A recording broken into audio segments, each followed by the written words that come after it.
Hello, আসসালামু আলাইকুম। সবাই কেমন আছেন? আপনাদের জন্য আরেকটা ব্লগ নিয়ে চলে আসলাম। প্রথমে খেজুরগুলোর সাথে আমি আ দিয়ে দিলাম চিজ। আজকে ১৭ রমজান। প্রতিদিন খেজুর খেতে, খেতে একঘেয়ে খেজুরে একটু কেমন যেন লাগে। সেজন্য বাসায় থাকা স্ন্যাকিং চিজ যেটা হচ্ছে কাউ হেডের ক্রিম চিজ, সেটাকে মাঝখানে দিয়ে আমি বাদাম দিয়ে আমি একটা সুন্দর খেজুরের স্ন্যাকিং আ আইটেম বানিয়ে নিলাম। খুবই ইয়ামি ছিল। আপনারা ট্রাই করতে পারেন। যারা চিজ পছন্দ করেন তাদের জন্য খুবই ভালো। বাসায় যদি কোনো ধরনের ক্রিম চিজ বা মাস্কারপোনে থাকে খুবই ভালো। খেজুরটাকে অ্যাসেম্বল করে চলে গিয়েছি আমি চুলা ক্লিন করতে। গতকাল রান্না করার পর আর চুলা ক্লিন করার মতো কোনো এনার্জি ছিল না। আর চুলা ক্লিন না থাকলে আসলে রান্না করতেও ভালো লাগে না। সেজন্য চুলাটাকে ক্লিন করে নিলাম। আমাদের এখানে তো আসলে খালা নাই যে রান্নার পর চুলা ক্লিন করে দিবে। আমরাই খালা, আমরাই আব্দুল, আমরাই ড্রাইভার, সব কিছু আমাদেরই করতে হয়।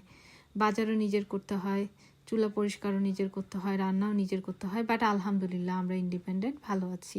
আপনারা আমাদের জন্য দোয়া করবেন, আল্লাহ যেন আমাদেরকে এভাবেই সুস্থ রাখে। প্রত্যেকটা মা যারা বিদেশে আসলে কাজ করার পাশাপাশি রান্নাবান্না করে থাকে without any help from family, তারা আসলেই অনেক যোদ্ধা আমি বলবো।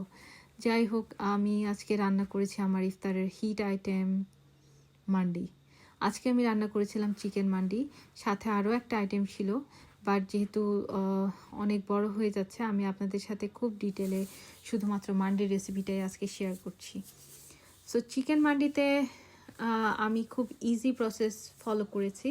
মান্ডির অনেক অনেক রেসিপিস আছে, এক একটা রিজিয়নে এক একভাবে মান্ডি রান্না করা হয়। ইভেন এক একটা দেশের ডিফারেন্ট রিজিয়নে ডিফারেন্ট ধরনের মান্ডি রান্না করে হয়ে থাকে। তো এটা অনেকটা আমাদের দেশের বিরিয়ানির মতো, মিডল ইস্টে বলতে পারেন এটা ওদের ওদের বিরিয়ানি। বাট ওদের ডিফারেন্ট ডিফারেন্ট রেসিপিসের মধ্যে আমার যে পছন্দের রেসিপিটা আছে ওইটাই আপনাদের সাথে আজকে শেয়ার করছি। আমি মান্ডিতে খুব ইজি মশলা ইউজ করে থাকি, খুব বেশি কোনো মশলা ইউজ করি না। Mandi is suppose two be very mild. আমি প্রথমে পেঁয়াজগুলোকে কিছুটা ব্রাউন করে ভেজে তার মধ্যে চিকেনগুলোকে উল্টে পাল্টে নিয়েছি। অ্যান্ড আজকে আমি আমার বাসায় ড্রাইড লেমন ছিল, আমি ড্রাইড লেমনও ইউজ করেছি, যেটা মিডল ইস্টিয়ান ফুডে খুবই ইম্পর্ট্যান্ট একটা ইনগ্রিডিয়েন্টস। ওরা লেবুটাকে শুকিয়ে ইউজ করে। আপনি যদি বাসায় লেবু শুকিয়ে নিয়ে ইউজ করতে চান, that should be fine as well. So চিকেনটাকে পেঁয়াজের মধ্যে দিয়ে উল্টে পাল্টে নিয়ে এখানে আমি গোটা গরম মশলাগুলো দিয়ে দিলাম। গোটা গরম মশলার মধ্যে ছিল দারচিনি, এলাইচি অ্যান্ড ছিল কিছুটা what it call the star anise ছিল 2টা, অ্যান্ড তেজপাতা অ্যান্ড লবঙ্গ ছিল 4-5টা, অ্যান্ড 2টা ড্রাইড লেমন। লেমনের ফ্লেভারটা ওরা সবসময় ইউজ করে এই ধরনের রাইস আইটেমে, অ্যান্ড খুব ভালো একটা ফ্লেভার দেয়। সো তারপরে আমি আসলে রেডিমেড মান্ডি মশলা ইউজ করেছি। বাট আপনারা যদি ঘরে বানানো মান্ডি মশলার রেসিপিটা চান, আমি আপনাদের সাথে শেয়ার করতে পারি। আমি বাজার থেকে কিনে এনেছি কারণ এটা আমার জন্য কনভিনিয়েন্ট ছিল। আমার আসলে অনেক সময় আমার দ্বারা পসিবল হয় না বাসায় আমি মশলা বানিয়ে সেই মশলা ইউজ করব। বাট কেউ যদি করতে পারে অবশ্যই সেটা অনেক ভালো হবে। তো তার সাথে আমি চালটাকে ধুয়ে নিয়েছি পাশ দিয়ে। চিকেনটাকে আমি রান্না করেছি এক্স্যাক্টলি 20 মিনিটস পানির মধ্যে। আর এরপরে চিকেনের উপর কোটিং দেওয়ার জন্য মান্ডি মশলার সাথে 1 চামচ ময়দা আর সামান্য তেল দিয়ে আমি একটা মিশ্রণ বানিয়ে নিয়েছি। চিকেনটা যখন সেদ্ধ হয়ে গেছে, চিকেনটাকে আমি বেকিং ট্রেতে দিয়ে তার উপর আমি মশলাগুলো ব্রাশ করে দিয়েছি। তারপর আমি চিকেনটাকে 180 ডিগ্রিতে অ্যানাদার 30 মিনিটস বেক করেছি ওভেনে। তো এটার উপর একটা সুন্দর কোটিং চলে এসছে, সুন্দর কালার চলে এসছে, অ্যান্ড সুন্দর একটা লেয়ার ক্রিয়েট হয়েছে। পাশে আমি পানির মধ্যে চালটা দিয়ে দিলাম। চালটাকে আমি স্লো কুক করেছি। আপনার যদি মনে হয় পানি আপনার ইনাফ নেই, তাহলে আপনি 1 মগ পানি অ্যাড করতে পারেন। আজকে আমি 1 মগ পানি অ্যাড করেছি কারণ আমার যে পরিমাণ চাল দিয়েছি তার তুলনায় পানিটা কম ছিল। জ্যাক ওভেনে দিয়ে দিলাম, অ্যান্ড এটা এখন কুক হতে থাকবে বোথ। সো রান্না করা ইজ অ্যান আর্ট। আপনাকে আসলে খুব বাঁধা ধরা নিয়ম সবসময় ফলো করার দরকার নেই আমি বলবো। আপনি অবশ্যই এটা টুইক করতে পারেন, অ্যান্ড আপনার পছন্দ মতো আপনি চেঞ্জ করতে পারেন। বাট মোরালেস অথেন্টিক রেসিপিটার যেই ধরনের টেক্সচার থাকে ওই টেক্সচারটা মেনটেন করাটা খুব ইম্পর্ট্যান্ট, আদারওয়াইজ টেস্টটা আসলে পারফেক্ট থাকে না। But we can always change, if you like something you can try it, if you don't try you don't know. So আমার চিকেনগুলো হয়ে গিয়েছে, এখন আমি স্মোক দিব।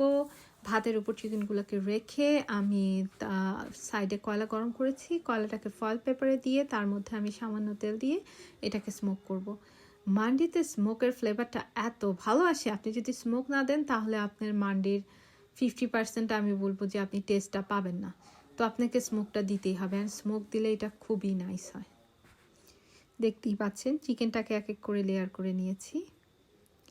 চিকেনটাকে লেয়ার করে আমি কয়লাটা দিয়ে যতক্ষণ পর্যন্ত ধোঁয়াগুলো ওঠে ততক্ষণ পর্যন্ত আমি বন্ধ করে রাখবো।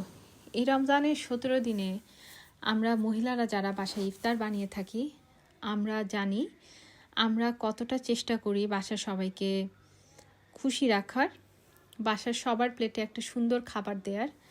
বাট এর মধ্যে কখনো যদি আমাদের রান্না বান্না ভালো না হয়, আমাদের অনেক সময় আমরাও তো রোজা রাখি, আমরা টেস্ট করে আসলে বলতে পারি না, লবণ কখনো বেশি হয়ে যায়, লবণ কখনো কম হয়ে যায়।